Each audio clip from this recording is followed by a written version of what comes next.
Hello students, honours part 2 Indian political system के paper में आज एक नई कक्षा में आप सभी का स्वागत है। मैं doctor Nidhi Yadav SPC government college Ajmer से आप सभी को अभिवादन करती हूँ। बच्चों, आप सब लोग सब अच्छे से होंगे और अपनी जो भी कक्षाएँ आपके ऑनलाइन चल रही हैं निरंतर उन पर भी ध्यान दे रहे होंगे। जैसा कि बच्चों आप सभी को विदित है, लास्ट क्लास में हमने भारतीय संविधान पर जो चर्चा प्रारंभ की थी उसमें हमने उसके सभी पहलू, चाहे वो संविधान निर्माती सभा से हो, संविधान निर्माती सभा में किस प्रकार के अप्रोचेस के आधार पर उन्होंने कार्य किया हो, या फिर भारतीय संविधान को बनाते समय क्या कठिनाइयाँ आई हैं, या भारतीय संविधान को बनाते समय संविधान निर्माताओं की अप्रोच क्या रही है, उस पर हमने गहन चर्चा की है। साथ ही साथ हमने ये भी देखा कि भारतीय संविधान के स्रोत क्या है और भारतीय संविधान की आत्मा यानी कि उसकी प्रस्तावना पर भी हमने इन सभी पहलुओं पर विशद चर्चा कर चुके हैं। भारतीय संविधान के आज एक अनूठे पहलू यानी कि भारतीय संविधान की विशेषताएं, salient features of the Indian constitution पर हम आज का व्याख्यान हमारा आधारित है। और जैसा कि बच्चे आप अभी तक समझ चुके होंगे कि भारतीय संविधान मात्र विदेशी संविधानों का अनुकरण न होकर अपने आप में एक अनुपम और नवीन प्रयोग रहा है। इसकी विशेषताएं इस प्रकार हैं। पहली बात, भारतीय संविधान लोकप्रिय संप्रभुता पर आधारित संविधान है, यानी कि constitution based on popular sovereignty, यानी कि भारतीय संविधान लोकप्रिय संप्रभुता पर आधारित है, यानी कि ये भारतीय जनता के द्वारा निर्मित संविधान है। इसे एक निश्चित समय में संविधान निर्माती सभा के द्वारा बनाया गया है और इस संविधान के द्वारा अंतिम प्रभुसत्ता भी भारतीय जनता में ही निहित कर दी गई है। संविधान की प्रस्तावना में स्पष्ट कहा भी गया है, हम भारत के लोग दृढ़ संकल्प होकर इस संविधान सभा में आज 26 नवंबर 1949 को इस संविधान को अंगीकृत, अधिनियमित और आत्मसमर्पित करते हैं। यानी कि पहले संविधान की पहले विशेषता यह है कि भारतीय संविधान भारतीय जनता के चुने गए प्रतिनिधियों के द्वारा बनाया गया है और भारतीय जनता के लिए ही बनाया गया और अंतिम सत्ता भी भारतीय जनता में ही कर दी गई। दूसरी विशेषता इसकी है कि भारतीय संविधान एडैप्टेड, रिटन और पूरी दुनिया का मोस्ट कॉम्प्रिहेंसिव कॉन्स्टिट्यूशन है, यानी कि ये निर्मित भी है, लिखित भी है और सर्वाधिक विश्व का व्यापक संविधान भी है। यानी कि भारत में संविधान का निर्माण एक विशेष समय पर विशेष संविधान सभा के द्वारा किया गया है और इस संविधान की अधिकांश बातें लिखित रूप में हैं। तो इस दृष्टि से देखें तो हमारा संविधान यानी कि भारतीय संविधान ब्रिटिश संविधान के विपरीत और अमेरिकी संविधान की भांति एक निर्मित और लिखित संविधान है, क्योंकि ब्रिटेन में संविधान परंपराओं और अभिसमयों पर आधारित है, लिखित रूप में नहीं है। लेकिन भारत में अमेरिकी संविधान की भांति हमने एक निश्चित समय पर निर्मित और लिखित संविधान के प्रारूप को अपनाया है। इस संबंध में डॉक्टर आइवर जेनिंग्स का कथन पूर्णतया उचित है कि भारतीय संविधान विश्व का सर्वाधिक व्यापक संविधान है। मूल रूप संविधान में कुल 395 अनुच्छेद थे और यह 22 भागों में विभाजित था। धीरे धीरे संविधान के संवैधानिक संशोधनों के द्वारा आज भारतीय संविधान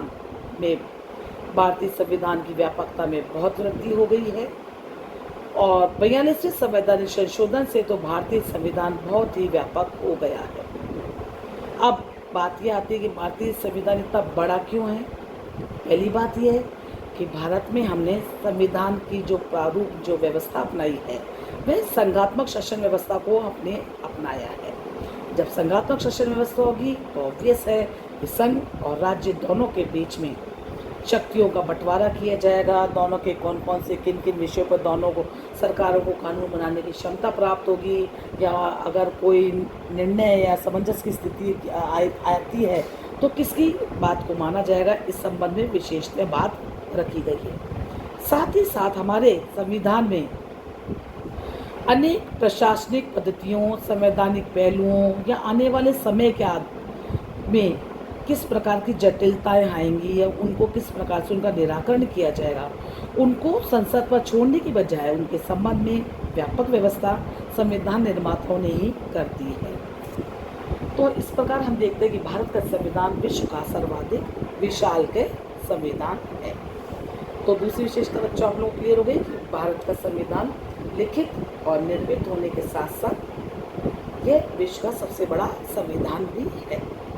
इसकी तीसरी विशेषता भारतीय संविधान की है कि भारतीय संविधान सॉवरन और डेमोक्रेटिक रिपब्लिक के मूल्यों में विश्वास करता है, यानी कि भारतीय संविधान के द्वारा संपूर्ण प्रभुत्व संपन्न लोकतंत्रात्मक गणराज्य की स्थापना की गई। यहाँ बच्चों आप देखते हैं दो शब्द इम्पोर्टेंट आ रहे हैं, संपूर्ण प्रभुत्व संपन्न, जिसे हम इंग्लिश में सॉवरन कहते हैं, यानी कि संपूर्ण प्रभुत्व संपन्न का अभिप्राय यह है कि आंतरिक दृष्टि से और बाह्य दृष्टि से भारत पर किसी भी विदेशी सत्ता का आधिपत्य नहीं है और अंतर्राष्ट्रीय क्षेत्र में या उनके अंतर स्थितियों में, अंतर्राज्यीय स्थितियों के अंदर, आंतरिक स्थितियों में भारत इच्छानुसार आचरण कर सकता है। वह किसी भी अंतर्राष्ट्रीय संधि या समझौते, जब तक जिसके अंदर वो खुद शामिल नहीं होता है या आगे होकर उस संधि या समझौते को नहीं करता है, उस पर कोई बाध्यता नहीं है।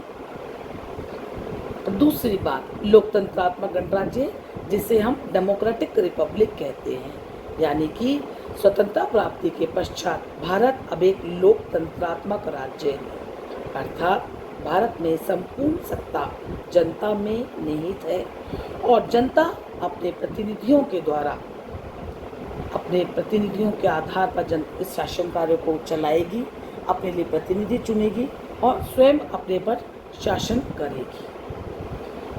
और जो प्रतिनिधि है ये जनता के स्वामी न होकर के सेवक होंगे। दूसरी बात आती है गणराज्य, कि भारत एक रिपब्लिक है। यहाँ रिपब्लिक से तात्पर्य है कि ब्रिटेन जैसे देशों में वहाँ डेमोक्रेसी को वहाँ भी अपनाया गया जैसे भारत में है, लेकिन भारत में जहाँ राज्य सत्ता जनता में निहित की गई है और राज्य का प्रधान वंशानुगत ब्रिटेन में है, लेकिन भारत में एक लोकतंत्रात्मक राज्य होने के साथ साथ यहाँ पे हमने गणराज्य की स्थिति को अपनाया है, यानी कि भारत में राज्य का सर्वोच्च अधिकारी ब्रिटेन की भांति वंशानुगत आधार पर कोई राजा न होगा, बल्कि जनता के द्वारा अप्रत्यक्ष रूप से निर्वाचित राष्ट्रपति होगा। तो इसके आधार पर भारत एक गणराज्य की स्थिति के अंदर आ जाता है।